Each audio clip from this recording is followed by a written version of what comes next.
Hello everyone, मोर नाम इकरामुल सरकार और आपलोग चाई आछे सरकार क्लासेस 8 यूट्यूब चैनल। तो आपलोग इतिमध्ये गम पाइছে যে থাম্বনেলত লিখাই আছে যে সিলেবাস চেঞ্জ হয়েছে এডিআর ইর 2.0 যেটো সিলেবাস এটো চেঞ্জ হয়েছে।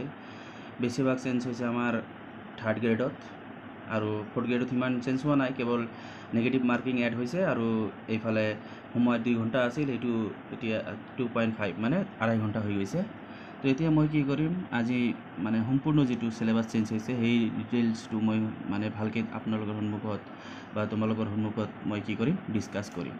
তো যেটো আজি মাজৰাতি আসাম ট্ৰিবিউনে প্ৰকাশ কৰিছে সেই সিলেবাসটো হৈছে যে থাৰ্ড গ্ৰেডৰ কাৰণে যেটো ব্যাচেলৰ ডিগ্ৰী লেভেল পোষ্ট মানে যিবিলাকে BA পাছ কৰিছে বা কম্পিউটাৰ সাৰ্টিফিকেট লৈ কি কৰিছে, এপ্লাই কৰিছে, তো তেওঁলোকৰ যেটো কি হৈছে সিলেবাসটো দিছে সেইটো হৈছে কি 150টা কুৱেশ্যন সুধিব আৰু টোটাল মাৰ্কস থাকিব 175। তো এতিয়া কথা হৈছে যে কোনটো পৰ্চনত কিমান মাৰ্ক থাকিব, মানে আগতে কি আছিল যে সোশ্যাল সায়েন্সত কিমান মাৰ্ক নাছিল, কিন্তু এতিয়া সোশ্যাল সায়েন্সৰ গুৰুত্বটো আহি যাব। মানে সোশ্যাল সায়েন্সত মাৰ্ক আছে কিমান, সোশ্যাল সায়েন্সত মাৰ্ক আছে 30 মাৰ্কস। তো সোশ্যাল সায়েন্স আমাৰ অসমৰ যেটো SCRT বুকস আছে, তো সোশ্যাল সায়েন্সত যেটো আমাৰ কি হৈছে, আমাৰ SCRT অসম যেটো মাধ্যমিক শিক্ষা পৰিষদে যেটো পাব্লিছ কৰিছে, তো সোশ্যাল সায়েন্স বুক ক্লাছ 6 পৰা 10 লৈকে আছে। তেনেহ'লে আমাৰ এটা সুবিধা হৈ গ'ল যে ক্লাছ 8 পৰা ক্লাছ 10 লৈ আমি কি কৰিব লাগিব,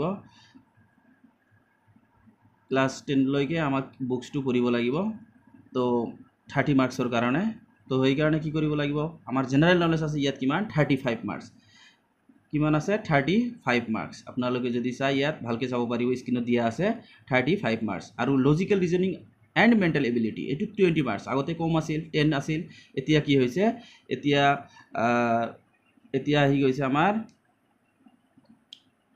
লজিক্যাল ৰিজনিংত আহিছে আৰু এণ্ড মেণ্টেল এবিলিটি 20 মাৰ্কস, আগতে আছিল 10। জেনাৰেল মেথছত আহিছে 30 মাৰ্কস। তো জেনাৰেল যেটো মেথছ আছে সেইটো ক্ৰুচিয়েল ৰুল আহি যাব, কাৰণ আগতে জেনাৰেল মেথমেটিক্সত মাৰ্ক ইমান বেছি নাছিল, কিন্তু এইবাৰ কি হৈছে 30 মাৰ্কস দিছে। আকৌ জেনাৰেল ইংলিছত 10 আৰু reading comprehension and English language এইটোত আহিব 25 মাৰ্কস। মানে এইটোত কুৱেশ্যন আহিব কি এটা কুৱেশ্যনত 2 মাৰ্কসকৈ থাকিব। তো সেইকাৰণে কি হৈছে যে টোটেল কুৱেশ্যন আহিব আমাৰ 150টা আহিব আৰু মাৰ্কস আহিব 175।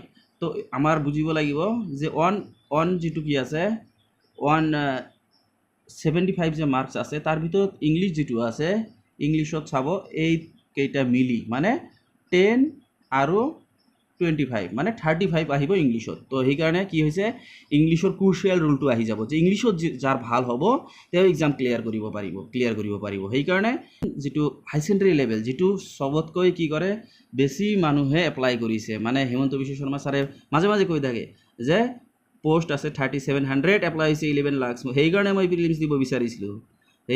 সেইকাৰণে মই কৈছোঁ যে এইটো বহুত ক্ৰুচিয়েল পাৰ্ট হয় যে HSSLC লেভেল মানে ক্লাছ 12 লেভেলৰ যেটো এক্সাম হ'ব সেইটো, যে তাতে কি দিয়া আছে সোশ্যাল সায়েন্স, মানে আকৌ সোশ্যাল সায়েন্সৰ কি ইম্পৰ্টেন্সটো আহি গ'ল। কিন্তু তোমালোকৰ কি হ'ব, একটা সুবিধা হ'ব যে তোমালোকে যদি ক্লাছ 6 পৰা ক্লাছ 10 লৈকে যেটো সোশ্যাল সায়েন্স কিতাপ আমাৰ SCRTৰ আছে, মানে চৰকাৰী যেটো সমাজ বিজ্ঞান কিতাপ যে আছে, সেইটো যদি তোমালোকে ভালকৈ পঢ়া তেনেহ'লে এই 30 মাৰ্কসটো আহি যাব। এতিয়াৰ পৰা পঢ়া ষ্টাৰ্ট কৰি দিয়া, টেনশ্যন কৰিবলগীয়া একো নাই।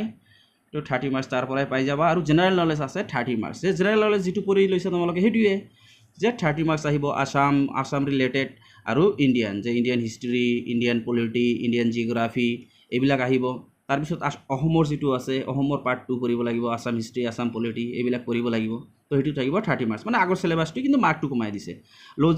Logical reasoning and mental ability এইটো মাৰ্কসটো বঢ়াই দিছে 20 মাৰ্কস, এইটো ভালকৈ পঢ়িবা তোমালোকে। তো জেনাৰেল ইংলিছত ইয়াত আহি গৈছে 35 মাৰ্কস, মানে জেনাৰেল ইংলিছত 35 মাৰ্কস মানে 10 ষ্টেণ্ডাৰ্ড পঢ়িব লাগিব, মানে অলপ ষ্টেণ্ডাৰ্ড লেভেলতো পঢ়িব লাগিব। তো তোমালোকৰ টেনশ্যনে নাই, কাৰণ মই এইবিলাক ফ্ৰী প্ৰভাইড কৰিম ইউটিউব চেনেলত। এতিয়া তোমালোকে পাছফালে চাব পাৰে, দেখাও নালাগে।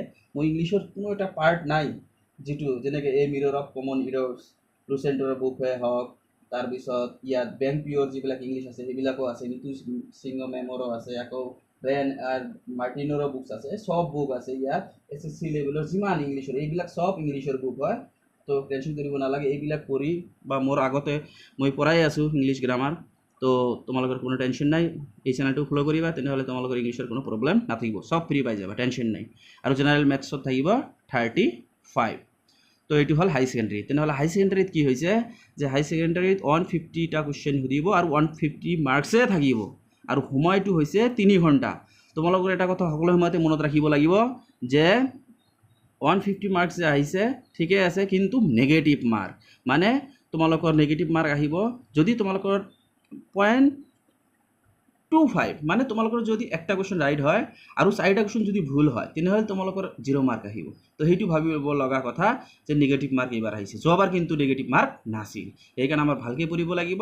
আৰু যিহেতু নেগেটিভ মাৰ্ক আছে আৰু মাৰ্কৰ বৰাই আগতে কি আছিল কুৱেশ্যন 100টা কুৱেশ্যন আছিল, এতিয়া 150টা কৰি দিছে, কিন্তু সেইকাৰণে আমাৰ আৰু ভালকৈ পঢ়িব লাগিব। তো এতিয়া আমি কি কৰিম যে HSLC লেভেল যিটো আছিল, যে মেট্ৰিক পাছৰ যিটো ড্ৰাইভাৰ পোষ্ট আছিল, সেইটোৰ কাৰণে কি দিছে 150টা কুৱেশ্যন হ'ব আৰু 150 মাৰ্কছে থাকিব। তো এতিয়া কথা হৈছে যে তাতে থাকিব 3 ইয়াৰ্ছ থাকিব, আৰু ছ'চিয়েল ছায়েন্সত 20 মাৰ্কছ থাকিব ইয়াত। আৰু তোমালোকে চোৱা যে ছ'চিয়েল ছায়েন্স যিটো আছে, ছ'চিয়েল ছায়েন্স যিটো আছে সেইটো ইয়াত চোৱা 3rd গ্ৰেডত আছে কিমান, হাই ছেকেণ্ডেৰী লেভেলৰ যিটো সেইটো 30 মাৰ্কছ, আৰু তলত চোৱা এইটো যিটো ড্ৰাইভাৰৰ আছে সেইটো হৈছে 20 মাৰ্কছ। তেনেহ'লে ছ'চিয়েল ছায়েন্স পঢ়িলে তোমালোকৰ বহুত সুবিধা হ'ব। মই এইটো বাৰে বাৰে ক'ম যে তোমালোকে SCRT যিটো অসম শিক্ষা পৰিষদে যিটো সেৱাই যিটো পাব্লিছ কৰে, মানে যিটো কিতাপ আমাক দিছে 6ৰ পৰা 10 লৈকে, সেইটো আজিৰ পৰা ষ্টাৰ্ট কৰি দিয়া, ডিটেইলছ পঢ়া বুকটো, তো তোমালোকে এই 20 মাৰ্কছ এনেই পাই যাবা। তো জেনেৰেল নলেজ আহিব সেই 30 মাৰ্কছে, আগতো যেনেকৈ হাই ছেকেণ্ডেৰী লেভেলতো যিটো 30 মাৰ্কছ আছে, ইয়াতো 30 মাৰ্কছ আহি যাব। লজিকেল ৰিজনিঙো আছে ইয়াত, মেণ্টেল এবিলিটিও আছে। জেনেৰেল ইংলিছ আকৌ তোমালোকক ক'ব লাগে যে জেনেৰেল ইংলিছ যিটো আছে সেইটো ক্ৰুচিয়েল ৰোল ল'বই, আৰু টেনশ্যন কৰিব লগা নাই, মইতো আছোঁৱেই, চব ফ্ৰী পঢ়াম, টেনশ্যন কৰিব নালাগে। তো ইয়াত এটা নতুন টপিক দিছে, যিহেতু ড্ৰাইভাৰৰ পষ্ট, সেইকাৰণে ৰ'ড ট্ৰান্সপৰ্টৰ ওপৰতে কি হ'ব 20 মাৰ্কছ আহিব। তো এইখিনি হ'ল আমাৰ কি 3rd গ্ৰেডৰ যিটো চিলেবাছ, এইটো মই সম্পূৰ্ণ তোমালোকৰ সন্মুখত কি কৰিলোঁ, দাঙি ধৰিলোঁ। তো তোমালোকে ভালকৈ পঢ়িবা। আৰু কি হৈছে যে এটা কথা মনত ৰাখিবা যে টাইম আগতে মানে 2 ঘণ্টা আছিল, 3 ঘণ্টা হৈ গ'ল, আৰু মাৰ্কছটো কি হৈ গ'ল 150 হৈ গ'ল। তো নেগেটিভ মাৰ্কছ আছে সেইটো ভাবিব লাগিব। আৰু নেগেটিভ মাৰ্কৰ কথা যে 0.25 মানে হৈছে যে তোমাৰ কি হয়, একটা কুৱেশ্যন যদি তোমাৰ ৰাইট হয় আৰু 4টা কুৱেশ্যন যদি কি হয় ভুল হয়, তেনেহ'লে তোমাৰ 0 মাৰ্ক কিন্তু হ'ব। তো এতিয়া কথা হৈছে যে এতিয়া আমি কি কৰিম, 3rd গ্ৰেড যিটো আছে সেইটো আমি কি কৰিম, 3rd গ্ৰেডটো আমি এতিয়া ডিছকাছ কৰিম। যে 3rd গ্ৰেডৰ কোনো একো কৰিবলগীয়া নাই, 3rd গ্ৰেডৰ ছেমে আছে চব, কিন্তু টাইমটো কি হৈছে, টাইমটো অলপ বঢ়াই দিছে। তো টাইম আগতে 2 ঘণ্টা আছিল, তো এতিয়া টাইমটো হ'ব 2 ঘণ্টা আৰু 30 মিনিটছ, মানে 2.5 ঘণ্টা থাকিব, 2.5 ঘণ্টা। তো আৰু লেংগুৱেজটো যিহেতু দিছে, লেংগুৱেজ ছেমে আছে, যে এছামিজ মিডিয়ামৰ হ'ব, তাৰপিছত কি হ'ব Assamese medium, English medium, Bodo medium আৰু হিন্দী মিডিয়াম হ'ব। আৰু যিটো পেপাৰ আছে subject English, social studies, mathematics, general knowledge, mental ability and logical reasoning, ইয়াত কোনো ডিছকাছ নাই, মাৰ্ক ডিষ্ট্ৰিবিউশ্যন কৰা নাই, কিন্তু আগৰ লেভেলৰে হ'ব এক্সামটো। 135টা কুৱেশ্যন হ'ব, আৰু ইয়াত টাইম থাকিব 2 ঘণ্টা 30 মিনিটছ। যে 3rd গ্ৰেডত কিমান আছিল 3 ঘণ্টা, আৰু ইয়াত সময় আছে কিমান 2.5 ঘণ্টা, মানে 30 মিনিটছ কম। কিন্তু ইয়াত কুৱেশ্যন কি থাকিব 135টা কুৱেশ্যন থাকিব, আৰু 135টা কুৱেশ্যন কি কৰিব লাগিব, এটেম্প কৰিব লাগিব, আৰু মাল্টিপল চইচ কুৱেশ্যন হ'ব লাগে। এটা ধাৰণা যে যেতিয়া এইটো কি হৈছিল যে চিলেবাছ চেঞ্জ হ'ব বুলি, আকৌ ডেট আহিব বুলি, প্ৰিলিমছ, মেইনছ, ভাইবা যিটো ডিছকাছ আমাৰ CM ছাৰে কৰিছিল, সেই সময়ত বেছিভাগ ষ্টুডেণ্টে ভাবিছে যে আমাৰ আকৌ মেইনছত লিখিব লাগিব নেকি, আকৌ কুৱেশ্যন টাফ হ'ব, সেইটো আকৌ আমাৰ মানে ডিছক্ৰিপটিভ হ'ব নেকি, সেইটো কৰিবলগীয়া একো নাই, কাৰণ ইয়াত কি কোৱা আছে যে ইয়াত কি হ'ব মাল্টিপল চইচ কুৱেশ্যন হ'ব। ইয়াত তোমালোকে যদি চোৱা মাল্টিপল চইচ কুৱেশ্যন হ'ব, টেনশ্যন কৰিবলগীয়া একো নাই, আগৰ দৰে হ'ব। 4th গ্ৰেডৰ সিমান চেঞ্জ হোৱা নাই, কেৱল টাইমটো বঢ়াই দিছে আৰু নেগেটিভ মাৰ্কটো কি হৈছে এড হৈছে। এতিয়া হ'ল তোমালোকৰ কথাটো হৈছে যে তোমালোকে এতিয়া প্ৰিপাৰেশ্যন কেনেকৈ কৰিবা। তো প্ৰিপাৰেশ্যন কৰাৰ কাৰণে মোৰ যিটো চৰকাৰ ক্লাছেছ আঠানি ইউটিউব চেনেল আছে সেইটো ফ'ল' কৰিবা, আৰু বহুত তোমালোকে কি কৰিবা শ্বেয়াৰ কৰিবা, যাতে এই মানে ইংলিছৰ যিটো পৰ্শ্যন আছে এইটো মই ফ্ৰী প্ৰভাইড কৰিম ইউটিউব চেনেলত। তো সেইকাৰণে বেছি শ্বেয়াৰ কৰিবা, যাতে চবেই শিকিব পাৰে আৰু সকলোৱে যাতে জববিলাক পায়। ঠিক আছে, ধন্যবাদ, থেংক ইউ।